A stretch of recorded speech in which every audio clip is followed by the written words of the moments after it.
2026-ի ընտրությանն ընդառաջ քաղաքացիական պայմանագիր կուսակցությունը ոչ միայն հեռացնում է մի շարք պատգամավորների նախընտրական ցուցակից, այլև համալրում այն նոր դեմքերով։ Որոշ պատգամավորներ հենց իրենք են ցանկանում հեռանալ, որոշներին հեռացնում է ՔՊ վարչությունը։ Փոխարենը պատգամավոր դառնալու հավակնություն ունեն դերասաններ, թաղապետներ, ճանաչում ունեցող այլ թեկնածուներ։ Նման փոխատեղումները քաղտեխնոլոգի կարծիքով պատահական չեն։ Կառավարման համակարգը անձնիշխան կամ ավտորիտար կառավարման համակարգ է եւ պատգամավորների կամ անդամների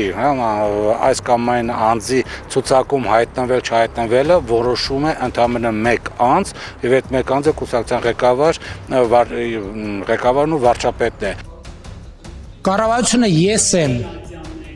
Քաղաքացիական պայմանագրի ցուցակից մերժվել են Ջուլիետա Ազարյանը, Հայկ Ցիրունյանը, Կարեն Սարուխանյանը եւ եղբայրներ Հայկ Սարգսյանն ու Նայիրի Սարգսյանը։ Վերջինս ասում է, վարչությունը մերժումը չի պարզաբանել։ Ոչ իմ մասով, ոչ Հայկի մասով հիմնավորում չի եղել։ Բողոքարկելը մնացել անփոփոխ որոշումը։ Մինչդեռ քաղաքացիական պայմանագրի վարչության անդամ Հասմիկ Հակոբյանը պնդում է, բոլոր գործիչներին տեղյակ են պահել, թե որն է նրանց ցուցակում չընդգրկվելու պատճառը։ Բոլորը ստացել են պատասխան, թե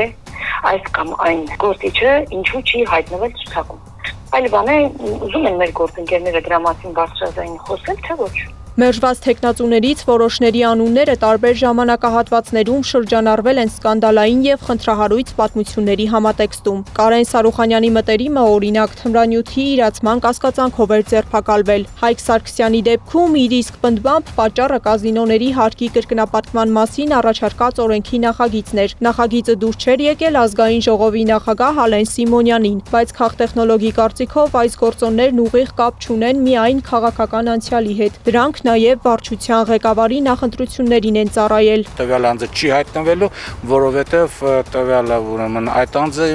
նկատմամբ կուսակցության ղեկավարը ինչ-որ դրական վերաբերմունք չունի, որովհետև ասել, որ նրանց մեջ կան հեղինակավոր անձիկ եւ կան վարկաբեկված անձիկ, այդպես չէ, նրանք բոլորն էլ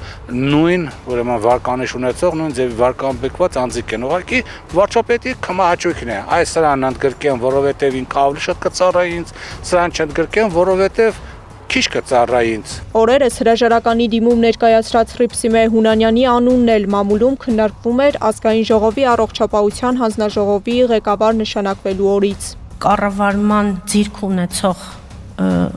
մարդուն պետք չի, որ նա ունենա բարձրագույն կրթություն, որովհետև շատ բարձրագույն կրթություն ունեցող մարդիկ կառավարման ձիրք չունեն։ Մամուլում տարածված սկանդալային պատմությունները մշտապես քննարկվում են վարչության ներսում, ասում է վարչության անդամը։ Նրա պնդմամբ սա մշտական գործընթաց է եւ պատճառը նախընտրական շրջանը չէ։ Մենք ոչ թե եւ ոչ միայն այս process-ների ժամանակ ենք անդրադառնում տարբեր հարցերին, այլև մշտապես։ Ես չի կարող մամուլում լինել մի աղմկահարույց հայտարարություն,